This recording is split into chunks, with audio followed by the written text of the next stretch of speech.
ये क्या है बहू, सुबह से घर का काम करती रहती है, फिर ऑफिस जाती है और बच्चों में लगी रहती है। अरे ऑफिस क्यों नहीं छोड़ देती, या फिर घर के लिए कोई नौकरानी रख ले। कैसी बात कर रही है माँ? जानती तो है ना अभी इनके ऊपर कितना लोन है। थोड़ा ही सही मदद कर देती हूँ तो अच्छा लगता है, और अभी उनको मेरे पैसे की जरूरत भी तो है। सुधा चंदर को बचपन से प्यार करती थी। एक ही मोहल्ले में खेल कूद कर बड़े हुए दोनों। जहाँ सुधा संपन्न परिवार से थी तो वहीं चंदर का परिवार आर्थिक परेशानियों से जूझता ही रहा। लेकिन सुधा की जिद के आगे किसी की नहीं चली। सुधा, कल ऑफिस जल्दी जाना है और 2 दिन के लिए गुजरात ऑफिस के काम से भी जाना होगा। अरे कैसी बात कर रहा है बेटा, बहू को अगले महीने बच्चा होने वाला है, इस वक्त तो उसके साथ रहे। अरे कोई बात नहीं ना माँ, उनको जरूरी काम होगा, वरना मेरा चंदर ऐसे वक्त में मुझे छोड़कर कभी नहीं जाता। चंदर सुबह घर से निकलता तो आधी रात को घर में घुसता, वो भी शराब के नशे में। चंदर की माँ उसे खूब समझाती। अरे माँ, देख रही हो ना कितना कर्जा है सर पर, काम करना पड़ता है। दिन रात काम नहीं करूंगा तो घर कैसे चलेगा। अरे लेकिन बहू को भी तो देख लिया कर, इस हालत में भी घर का बाहर का सारा काम करती है। चंदर तो जैसे माँ की बात सुनकर भी अनसुना कर देता है। ऑफिस के बाद चंदर का फोन माँ के पास आता है।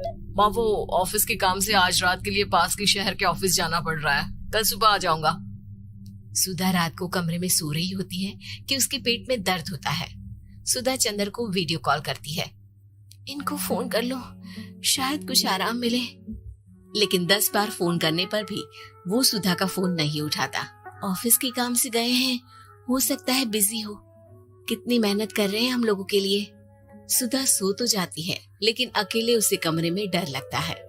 अगले रोज चंदर घर आता है, जहाँ सुधा ऑफिस जाने के लिए तैयार हो रही थी। तुम आज भी ऑफिस जाओगे?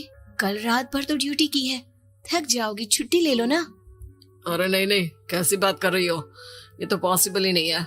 अच्छा रुको, मैं जल्दी से तुम्हारा खाना और नाश्ता बना देती हूँ। बेचारी सुधा ऑफिस जाना छोड़कर लग जाती है पति के लिए खाना बनाने, उसके कपड़े प्रेस करने और जरूरत का सामान मुहैया कराने के लिए। हो सके तो रात की ड्यूटी मत लिया करो ना, मुझे बहुत डर लगता है। अरे यार क्या है, तुम तो ऐसे बिहेव कर रही हो कि तुम ही अकेली हो जिसे बच्चा होने वाला है। इतने लोगों के पति जो काम के सिलसिले में बाहर होते हैं, उनका क्या। सुधा को चंदर की मुंह से ये बातें अजीब लगती है। अरे हुआ क्या है तुमको? पहले तो तुम मेरा कितना ख्याल रखते थे, मेरे पास रहते थे, मेरी दवा से लेकर खाने पीने तक का सारा ख्याल। और अब इस बार तो तुम एक दफा भी मेरे साथ डॉक्टर के पास नहीं आए, क्यों? अरे पागल हो गई हो क्या? पागल वाली बात कर रही हो। काम धंधा देखो या फिर तुम्हें लेकर टहलता फिरूं। और मुझे शुक्रवार की रात को काम से निकलना है, सोमवार आऊंगा। सुधा को समझ में नहीं आता कि क्यों अचानक से चंदर को फील्ड का काम मिल गया है। लेकिन एक दिन, सुधा, मैं और चंदर जरा एक रिश्तेदार के घर जा रहे हैं, तुम भी तैयार हो जाओ, घर में अकेली कैसी रहोगी। अरे नहीं नहीं, इस हालत में इसे लेकर जाना ठीक नहीं है। अरे लेकिन मैं ऑफिस भी तो जाती हूँ, फिर घर में अकेले। चंदर उसकी कोई बात नहीं सुनता। वो सीधा कार निकालकर माँ को लेकर चला जाता है। सुधा घर के काम में लग जाती है कि अचानक उसकी नजर चंदर के बैग पर पड़ती है, जिसमें एक कागज दिखाई देता है। इनके कागज भी ना इधर उधर फैले होते हैं, एक भी खो जाएगा तो बवाल करेंगे। लेकिन जैसे ही सुधा वो कागज खोलकर देखती है तो वो सदमे में आ जाती है। दरअसल वो कागज नहीं, बल्कि चंदर और उसके ऑफिस में काम करने वाली लड़की चांदनी की गोवा की टिकट होती है। सुधा चंदर के बैग को खोलकर देखती है तो उसे होटल के बिल से लेकर महंगे गिफ्ट्स और दूसरे शहरों की टिकट मिलते हैं। सुधा को समझते देर नहीं लगती कि उसका पति किसी और लड़की के साथ है। चंदर के आने पर सुधा उससे बात करती है। अरे नहीं नहीं, ऐसा कुछ नहीं है, तुमको गलत फहमी हो गई है। लेकिन जब सुधा के सवाल तीखे हो जाते हैं तो चंदर को अपनी गलती माननी पड़ती है और वो सुधा से माफी मांग लेता है। सुधा फैसला कर लेती है कि वो चंदर को छोड़ देगी। बच्चे और सामान को लेकर वो घर से निकल ही रही होती है कि सास उसे रोकती है।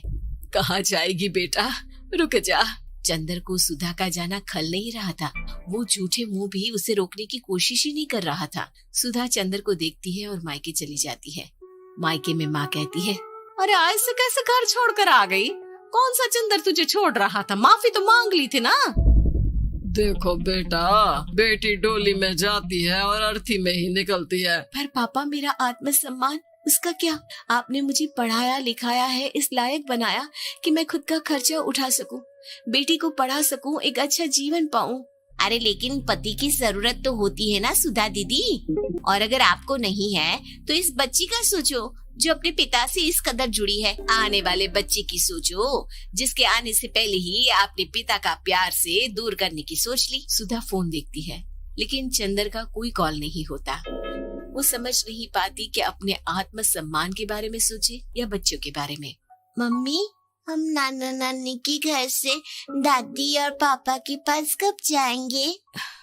नहीं जाएंगे बेटा, अब यहीं रहेंगे। नहीं मम्मी, मैं पापा के पास जाऊंगी, मुझे दादी के साथ रहना है। और मेरे साथ? हाँ, आपके साथ भी तो, सबके साथ माँ। देखो सुधा दीदी, आपके सर पर पिता का साया होना जरूरी होता है।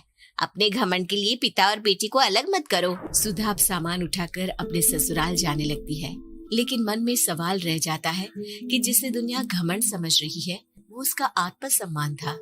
चंदन ने माफी जरूर मांग ली, लेकिन कभी ये एहसास नहीं दिलाया कि वो सिर्फ उसी का है।